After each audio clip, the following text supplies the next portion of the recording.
Once you place a trade, you can look up the details in the Orders widget.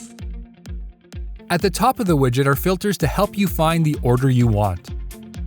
Underlying lets you filter for an order based on the underlying symbol.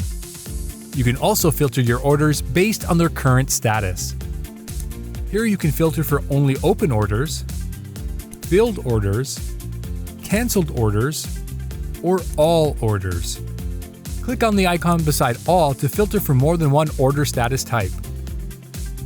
Use time range to specify what time period you want to see orders for. You can also sort orders by column. To rearrange columns, drag and drop the titles or use the hamburger menu. Here you can also add and remove columns. Then save your selections as a custom template. Right-click an order to open a menu with more options. If you have an open order, you can modify or cancel it. Alternatively, you can cancel all open orders by clicking the No icon in the upper right of the widget.